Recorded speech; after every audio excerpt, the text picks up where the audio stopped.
our channel. Please subscribe my channel. ಎಲ್ಲರಿಗೂ ನಮಸ್ಕಾರಗಳು ಮಕ್ಕಳೇ. ಈ ವಿಡಿಯೋದಲ್ಲಿ ನಾವು 4ನೇ ತರಗತಿಯ ಪರಿಸರ ಅಧ್ಯಯನದ ಭಾಗ 1ರಲ್ಲಿನ 3ನೇ ಪಾಠವಾದ ವನ ಸಂಚಾರ ಎಂಬ ಪಾಠವನ್ನು ತಿಳಿಯೋಣ ಮಕ್ಕಳೇ. ಸೀತಾ ಕಾಡಿನ ಅಂಚಿನಲ್ಲಿ ಅವಳ ಕುಟುಂಬದ ಜೊತೆ ವಾಸಿಸುತ್ತಾಳೆ. ಸೀತಾಳಂತೆಯೇ ಅಲ್ಲಿ ಇನ್ನೂ ಹಲವಾರು ಕುಟುಂಬಗಳು ವಾಸಿಸುತ್ತವೆ. ಸೀತಾಗೆ ಕಾಡು ಮತ್ತು ಅಲ್ಲಿನ ಮರಗಳೆಂದರೆ ಬಲು ಪ್ರೀತಿ. ಈಗ ಸೀತಾ ತಾನಿರುವ ಕಾಡನ್ನು ಪರಿಚಯಿಸುತ್ತಾಳೆ. ಕೇಳು. ಬಾ ನನ್ನ ಕಾಡನ್ನು ಪರಿಚಯಿಸುವೆ ಎಂದು ಸೀತಾ ಹೇಳ್ತಾ ಇದ್ದಾಳೆ. ಈಗೋ ಇಲ್ಲಿವೆ ತೇಗ, ಗಂಧ, ಮತ್ತಿ, ಹೊನ್ನೆ ಮರಗಳು. ಅವುಗಳ ಸುತ್ತ ಕಂಪನ್ನು ಬೀರುವ ಹೂಬಳ್ಳಿಗಳು. ಅಗೋ ಮರಗಳ ಮೇಲೆ ಜೋಕಾಲಿಯಾಡುವ ಕೋತಿಗಳು, ಸರಸರನೆ ಹರಿಯುತ್ತಿರುವ ಹಾವುಗಳು. ಅಲ್ಲಿ ನೋಡು ಆನೆ ಮತ್ತು ಜಿಂಕೆಗಳ ಹಿಂಡು. ಮರಗಳು ಎಲ್ಲರಿಗೂ ತಂಪಾದ ನೆರಳು ನೀಡುತ್ತವೆ. ಓ ಸಿಹಿ ಸಿಹಿಯಾದ ಹಣ್ಣುಗಳು. ಈ ಹಣ್ಣುಗಳನ್ನು ನೀನೆಂದಾದರೂ ತಿಂದಿರುವೆಯಾ? ಬಾ ಈ ಹಣ್ಣುಗಳ ಸವಿಯನ್ನು ನೋಡು. ನನ್ನ ಕಾಡು ಎಷ್ಟು ದೊಡ್ಡದು, ಎಷ್ಟು ಚೆಂದ.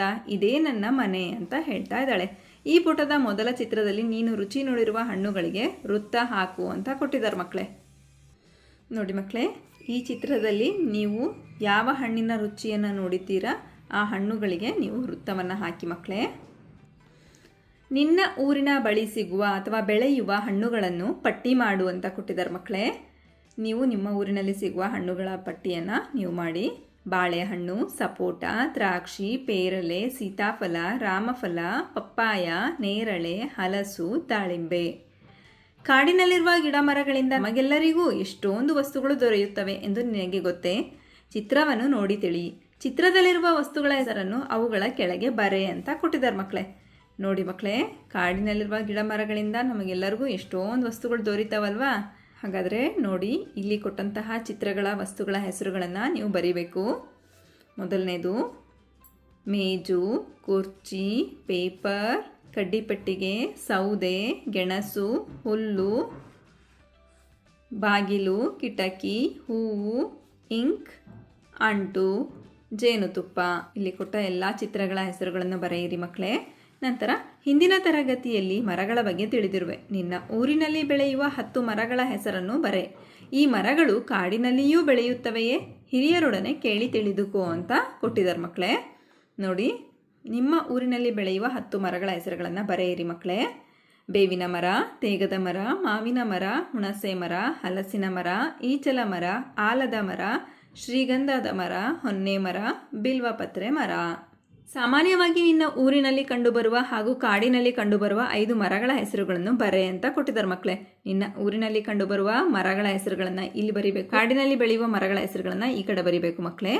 ನೋಡಿ, ಊರಿನಲ್ಲಿ ಬೆಳೆಯುವ ಮರಗಳು ಬೇವಿನ ಮರ, ಆಲದ ಮರ, ಮಾವಿನ ಮರ, ತೆಂಗಿನ ಮರ, ಹಲಸಿನ ಮರ.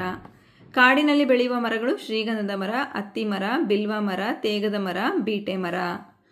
ನಂತರ ಈ ಕೆಳಗಿನ ಚಿತ್ರಗಳಲ್ಲಿರುವ ಮರಗಳನ್ನು ಗಮನಿಸಿ. ಅವುಗಳ 2 ಉಪಯೋಗಗಳನ್ನು ಬಿಟ್ಟ ಸ್ಥಳದಲ್ಲಿ ಬರೆ. ಹಿರಿಯರ ನೆರವು ಪಡೆ ಅಂತ ಕೊಟ್ಟಿದ್ದಾರೆ ಮಕ್ಕಳೇ. ಹಾಗಾದರೆ ಈ ಚಿತ್ರವನ್ನು ಗಮನಿಸಿ ಮಕ್ಕಳೇ. ಈ ಚಿತ್ರದಲ್ಲಿರುವ ಮರ ತೇಗದ ಮರ ಮಕ್ಕಳೇ.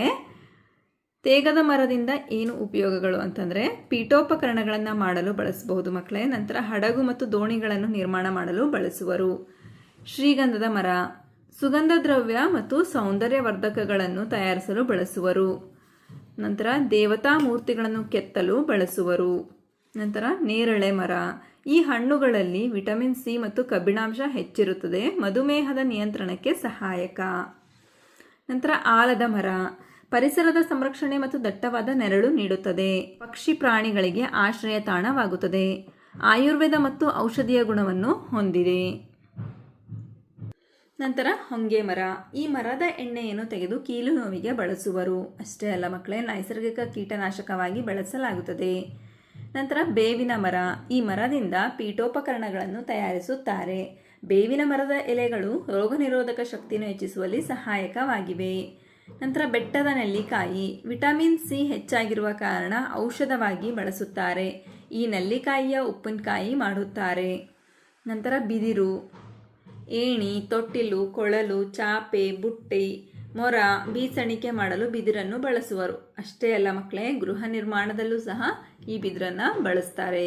ಕಾಡುಗಳಿಂದ ನಿಮಗೇನೆಲ್ಲ ವಸ್ತುಗಳು ದೊರಕುತ್ತವೆ ಎಂದು ನಿನಗೆ ಈಗಾಗಲೇ ಗೊತ್ತು. ಕಾಡನ್ನು ನಾಶ ಮಾಡುವುದರಿಂದ ಏನಾಗಬಹುದೆಂದು ಯೋಚಿಸಿ ಉತ್ತರಿಸು ಅಂತ ಕೊಟ್ಟಿದ್ದಾರೆ ಮಕ್ಕಳೇ. ಕಾಡಿನ ನಾಶವಾದರೆ ಏನೇನಾಗುತ್ತೆ ಅಂತ ನೀವು ಬರೀಬೇಕು ಮಕ್ಕಳೇ.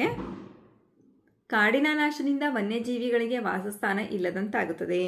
ವಾಯು ಮಾಲಿನ್ಯ, ಶಬ್ದ ಮಾಲಿನ್ಯ ಹೆಚ್ಚಾಗುತ್ತೆ. ಕಾಡಿನ ನಾಶದಿಂದ ಹಸಿರುಮನೆ ಪರಿಣಾಮ ಉಂಟಾಗುತ್ತೆ. ಮಣ್ಣಿನ ಸವೆತ ಉಂಟಾಗುತ್ತೆ. ತಾಪಮಾನ ಹೆಚ್ಚಾಗುತ್ತದೆ. ಸಮಯಕ್ಕೆ ಸರಿಯಾಗಿ ಮಳೆ ಆಗುವುದಿಲ್ಲ. ನಂತರ ಈ ಪ್ರಶ್ನೆಗಳಿಗೆ ಚುಟುಕಾಗಿ ಉತ್ತರಿಸು ಅಂತ ಕೊಟ್ಟಿದ್ದಾರೆ ಮಕ್ಕಳೇ. ಇಲ್ಲಿ ಕೆಲವು ಪ್ರಶ್ನೆಗಳನ್ನು ಕೊಟ್ಟಿದ್ದಾರೆ, ನೀವು ಅವುಗಳಿಗೆ ಉತ್ತರಿಸಿ. ಕಾಡು ಎಂದರೇನು? ನಿನ್ನ ಅಭಿಪ್ರಾಯ ಬರೆ ಅಂತ ಕೊಟ್ಟಿದ್ದಾರೆ. ವಿವಿಧ ರೀತಿಯ ಸಸ್ಯ ಸಂಪತ್ತು ಮತ್ತು ಪ್ರಾಣಿಗಳು ವಾಸವಿರುವ ಸ್ಥಳವೇ ಕಾಡು ಮಕ್ಕಳೇ. ನಂತರ ಕಾಡಿನಲ್ಲಿ ಸಾಮಾನ್ಯವಾಗಿ ಕಂಡುಬರುವ 5 ಸಸ್ಯಗಳ ಹೆಸರನ್ನು ಬರೆ. ಶ್ರೀಗಂಧ, ಬಿದಿರು, ತೇಗ, ಹೊಂಗೆ, ಮತ್ತಿ ಮರ. ನಂತರ ಕಾಡಿನಲ್ಲಿ ವಾಸಿಸುವ 5 ಪ್ರಾಣಿಗಳ ಹೆಸರನ್ನು ಬರೆ. ಸಿಂಹ, ಹುಲಿ, ಚಿರತೆ, ಆನೆ, ಜಿಂಕೆ.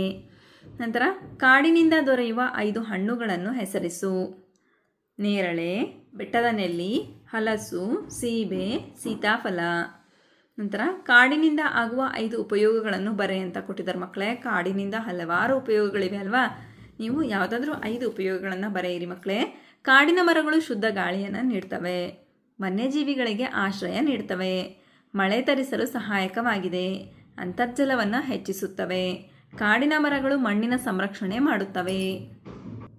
ನಿನ್ನ ಮನೆ, ಶಾಲೆ ಮತ್ತು ಊರಿನಲ್ಲಿ ಸಸ್ಯಗಳನ್ನು ನೆಟ್ಟು ಪೋಷಿಸುವುದನ್ನು ಅಭ್ಯಾಸ ಮಾಡಿಕೊ ಅಂತ ಕೊಟ್ಟಿದ್ದಾರೆ ಮಕ್ಕಳೇ. ನೀವು ಸಹ ನಿಮ್ಮ ಮನೆಯ ಸುತ್ತಮುತ್ತ, ಶಾಲೆಯ ಸುತ್ತಮುತ್ತ, ಊರಿನಲ್ಲಿ ಸಸ್ಯಗಳನ್ನು ನೆಟ್ಟು ಪೋಷಿಸಿ ಮಕ್ಕಳೇ. ನಿನ್ನ ಶಾಲೆ ಅಥವಾ ಮನೆಯ ಅಂಗಳದಲ್ಲಿರುವ ಮರ ಅಥವಾ ಸಸ್ಯಗಳನ್ನು ಪಟ್ಟಿಯಲ್ಲಿ ಬರೆ ಅಂತ ಕೊಟ್ಟಿದ್ದಾರೆ ಮಕ್ಕಳೇ. ಗಮನಿಸಿ, ಮರ ಅಥವಾ ಸಸ್ಯ ಹೆಸರು ಅಡಿಕೆ ಮರ, ಬೇವಿನ ಮರ, ಮಾವಿನ ಮರ, ಪೇರಳೆ ಮರ, ತೆಂಗಿನ ಮರ. ನಂತರ ಮರದ ಚಿತ್ರಗಳನ್ನು ಸಂಗ್ರಹಿಸು. ನಿನ್ನ ಹಳೆಯ ನೋಟ್ ಪುಸ್ತಕದಲ್ಲಿ ಅಂಟಿಸು. ನಂತರ ಆ ಮರಗಳ ಬಗ್ಗೆ ಕೆಳಕಂಡ ಮಾಹಿತಿ ಸಂಗ್ರಹಿಸಿ ಬರೆ ಅಂತ ಕೊಟ್ಟಿದ್ದಾರೆ. ಗಮನಿಸಿ ಮಕ್ಕಳೇ, ಮರದ ಹೆಸರು ತೆಂಗಿನ ಮರ. ಉಪಯೋಗ ಏನಪ್ಪ ಅಂತಂದರೆ ಎಳನೀರು ಮತ್ತು ತೆಂಗಿನಕಾಯಿ ದೊರೆಯುತ್ತದೆ. ಬೇವಿನ ಮರ ಪೀಠೋಪಕರಣ ಮತ್ತು ಔಷಧಿಯಾಗಿ ಉಪಯೋಗಿಸುವರು. ಅಡಿಕೆ ಮರ, ಅಡಿಕೆ ದೊರೆಯುತ್ತದೆ. ಆಲದ ಮರ ಪ್ರಾಣಿ ಪಕ್ಷಿಗಳಿಗೆ ವಾಸಸ್ಥಾನ. ಬಿದಿರು ಗೃಹ ನಿರ್ಮಾಣದಲ್ಲಿ ಬಳಕೆ. ಚಿತ್ರವನ್ನು ಗಮನಿಸಿ. ಚಿತ್ರದಲ್ಲಿ ಏನೇನು ಬರೆದಿದ್ದಾರೆ ನೋಡಿ ಮಕ್ಕಳೇ. ಕಾಡಿನ ನಾಶದ ಪ್ರಮಾಣ ಹೆಚ್ಚಾಗುತ್ತಿದೆ. ನಾವು ಪಟ್ಟಣಗಳಲ್ಲಿ ಜೀವಿಸುತ್ತಿದ್ದರೂ ಆಹಾರ, ಬಟ್ಟೆ, ವಸತಿ, ಉರುವಲು, ಔಷಧಿಗಳು, ನಿರ್ಮಾಣ ಸಾಮಗ್ರಿಗಳು ಹಾಗೂ ಇತರ ಪದಾರ್ಥಗಳಿಗಾಗಿ ಕಾಡುಗಳನ್ನೇ ಅವಲಂಬಿಸಿದ್ದೇವೆ. ಭೂಮಿಯ 1/3 ಭಾಗ ಕಾಡುಗಳಿದ್ದರೆ ಒಳ್ಳೆಯದು. ಹಲವಾರು ಆಧುನಿಕ ಔಷಧಿಗಳನ್ನು ಕಾಡಿನ ಸಸ್ಯಗಳಿಂದ ತಯಾರಿಸಲಾಗುತ್ತದೆ. ಭೂಮಿಯ ಮೇಲೆ ಬದುಕಿರುವ ಪ್ರಾಣಿಗಳು ಮತ್ತು ಸಸ್ಯಗಳಲ್ಲಿ ಅರ್ಧಕ್ಕಿಂತ ಹೆಚ್ಚಿನವು ಕಾಡನ್ನೇ ಆಶ್ರಯಿಸಿವೆ. ನಂತರ ಅರಣ್ಯ ಸಂರಕ್ಷಣೆಯ ಬಗ್ಗೆ ಘೋಷಣೆಗಳನ್ನು ಬರೆ ಅಂತ ಕೊಟ್ಟಿದ್ದಾರೆ ಮಕ್ಕಳೇ. ಹಾಗಾದರೆ ಕೆಲವು ಘೋಷಣೆಗಳನ್ನು ನೋಡೋಣ ಮಕ್ಕಳೇ. ಮನೆಗೊಂದು ಮರ, ಊರಿಗೊಂದು ವನ. ಹಸಿರೇ ಉಸಿರು. ಗಿಡಮರಗಳನ್ನು ಬೆಳೆಸೋಣ, ಬರಗಾಲವನ್ನು ಓಡಿಸೋಣ. ಕಾಡು ಬೆಳೆಸಿ, ನಾಡು ಉಳಿಸಿ. ನಿಮಗಿದು ಗೊತ್ತೇ, ಈ ಅಂಶಗಳನ್ನು ಓದಿ ಮಕ್ಕಳೇ. ಬಿದಿರು ಹುಲ್ಲಿನ ಜಾತಿಗೆ ಸೇರಿದ ಸಸ್ಯ.